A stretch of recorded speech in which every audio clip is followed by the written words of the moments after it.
నమస్తే, welcome to Andhraprabha. Andhra Pradesh ప్రభుత్వం అమరావతిలో పనులు చేపట్టేందుకు నిధులతో పాటుగా రోడ్లు, రైల్వే లైన్లతో సహా అన్ని విధాలుగా కేంద్ర సహకారం తీసుకుంటుంది. ఈ మేరకు అమరావతికి రైల్వే లైన్ కూడా గ్రీన్ సిగ్నల్ రాగా ఖమ్మం జిల్లాలోని ఎర్రిపాలెం నుంచి గుంటూరులోని నంబూరు వరకు దాదాపుగా 57 కిలోమీటర్ల మేర కొత్త రైలు మార్గం రానుంది. ఈ మేరకు 2,245 కోట్ల రూపాయలు ఖర్చు అవుతుందని అంచనా వేస్తుంది. ఈ కొత్త రైలు మార్గంతో అమరావతి నగరాన్ని హైదరాబాద్, విజయవాడ, గుంటూరు, చెన్నై నగరాలతో అనుసంధానం చేస్తారు. అయితే అమరావతికి సంబంధించి కొత్త రైల్వే స్టేషన్ను గట్టిగానే ప్లాన్ చేస్తున్నారు. దేశంలోనే అతిపెద్ద రైల్వే స్టేషన్ను అమరావతిలో నిర్మించాలని ముఖ్యమంత్రి చంద్రబాబు నాయుడు భావిస్తున్నారట. ఆంధ్రప్రదేశ్ రాజధాని అమరావతికి కొత్త రైలు మార్గానికి సంబంధించి కసరత్తు జరుగుతోంది. ఖమ్మం జిల్లా ఎర్రిపాలెం నుంచి గుంటూరు జిల్లా అమరావతి మీదుగా నంబూరు వరకు 57 కిలోమీటర్ల మేర రైల్వే లైన్ నిర్మాణానికి భూసేకరణ జరుగుతోంది. ఈ మేరకు ఎన్టీఆర్ జిల్లా ఇబ్రహీంపట్నం మండలం పరిధిలోని భూసేకరణ కూడా చేపట్టారు అధికారులు. చిలుకూరు, దాములూరులో రైల్వే, రెవెన్యూ అధికారులు భూసేకరణపై ప్రజాభిప్రాయ సేకరణ కూడా చేశారు. చిలుకూరు, దాములూరు గ్రామాల రైల్వే సరికొత్త ప్రతిపాదనను తీసుకొచ్చారు. రాజధాని అమరావతి కోసం భూములు సేకరించిన పద్ధతిలోనే ఈ భూముల్ని సేకరించాలని రైల్వే, రెవెన్యూ అధికారులు కూడా కోరారు. ఈ రైల్వే లైన్కి సంబంధించి చిలుకూరు, దాములూరు పరిధిలో 75 ఎకరాల భూమిని సేకరిస్తున్నట్లు తెలిపారు. ఈ మేరకు రైతులకు భూసేకరణకు సంబంధించిన విధి విధానాలు వివరించారు. అయితే కొందరు రైతులు భూసేకరణకు సంబంధించి అమరావతి భూసేకరణ అంశాన్ని కూడా ప్రస్తావిస్తున్నారట. అయితే ప్రస్తుతం మార్కెట్ ధరల ప్రకారం సేకరించిన భూములకు నష్టపరిహారం చెల్లించాలని రైతులు అధికారులు కోరారు. అలాగే తమ పొలాలకు ఊరిలోకి రాకపోకలు కొనసాగించేందుకు సర్వీస్ రోడ్లు ఏర్పాటు చేయాలన్నారు. ఈ రైల్వే మార్గం కోసం భూములు కోల్పోయిన రైతుల కుటుంబ సభ్యులకు రైల్వేలో ఉద్యోగాలు కూడా ఇవ్వాలని అధికారులను రిక్వెస్ట్ చేశారట రైతులు. అంతేకాదు దాములూరు, చిలుకూరు, కొత్తపేటలకు సంబంధించిన కూడలిగా ఏదైతే ఉందో చిలుకూరు ఆ శివార్లలో రైల్వే స్టేషన్ ఏర్పాటు చేయాలని చెప్పేసి కోరారు రైతులు.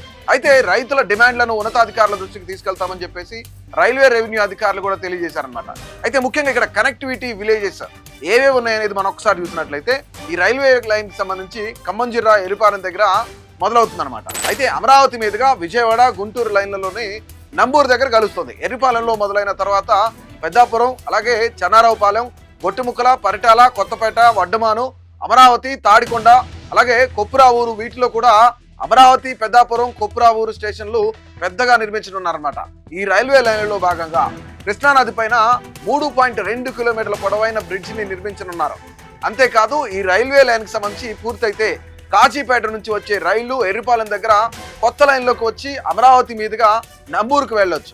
అక్కడి నుంచి న్యూ గుంటూరు స్టేషన్ మీదుగా హౌరా, చెన్నై ప్రధాన రైల్వే లైన్ ఏదైతుందో ఆ లైన్లోని తెనాలి దగ్గర కలిసి చెన్నై వైపు వెళ్లే అవకాశం ఉంటుందన్నమాట. సో ముఖ్యంగా ఈ మేరకు రాష్ట్ర రాజధాని అమరావతిని ఆధునిక సౌకర్యాలతో నిర్మించడానికి ముఖ్యమంత్రి చంద్రబాబు నాయుడు ప్రణాళికలు కూడా రూపొందించారట. అయితే అమరావతి నగరాన్ని అన్ని విధాలా అభివృద్ధి చేయడంతో పాటుగా రోడ్డు, రైలు, విమాన మార్గాల ద్వారా అనుసంధానం చేయాలని చూస్తోంది. అన్ని రంగాల్లోనూ ప్రత్యేకత చాటుకునేలా మాస్టర్ ప్లాన్ కూడా రూపొందించారన్నమాట. అయితే నెక్కల్లు, పెద్దపరిమి దగ్గరలో దేశంలోనే అతిపెద్ద రైల్వే స్టేషన్ నిర్మించాలని చెప్పేసి భావిస్తున్నారు. దాదాపుగా 1,500 ఎకరాల భూమిని రాష్ట్ర ప్రభుత్వం రైల్వే శాఖకు ఇవ్వాలని భావిస్తుందట. అమరావతి రైల్వే లైన్కి సంబంధించి 2 దశల్లో పూర్తి చేయాలని రైల్వే శాఖ నిర్ణయించగా తొలి దశలో ఖమ్మం జిల్లాలోని ఎర్రిపాలెం నుంచి 27 కిలోమీటర్ల లైన్లను నిర్మిస్తారట. అయితే ముఖ్యంగా మొదటి దశలోనే దాములూరు, వైకుంఠపురం మధ్య కృష్ణానది పైన 3.2 కిలోమీటర్ల రైల్వే వంతెన బ్రిడ్జ్ ఏదైతే ఉందో దాన్ని నిర్మిస్తారన్నమాట. అయితే దీనికి సంబంధించి 800 కోట్ల రూపాయలు అవుతుందని చెప్పేసి అంచనా వేశారు. అలాగే అమరావతికి దగ్గరలోనే ఒక పెద్ద గూడ్స్ యార్డ్ కూడా ఏర్పాటు చేయాలని రైల్వే శాఖ ఆలోచిస్తుందట. ఈ ప్రాజెక్టును 4 ఏళ్లలో పూర్తి చేయాలని చెప్పేసి భావిస్తున్నారట. అయితే ఈ రైల్వే లైన్ కోసం ఎర్రిపాలెం నుంచి నంబూరు వరకు మొత్తం 521.22 ఎకరాలను రైల్వే శాఖ సేకరించింది. తెలంగాణలోని ఖమ్మం జిల్లాలో 24.01 ఎకరాలను, గుంటూరు జిల్లాలో 199.71 ఎకరాలు, ఎన్టీఆర్ జిల్లాలో చూసుకున్నట్లయితే 297.21 ఎకరాలను 2013 భూసేకరణ చట్టం ప్రకారం సేకరించారన్నమాట.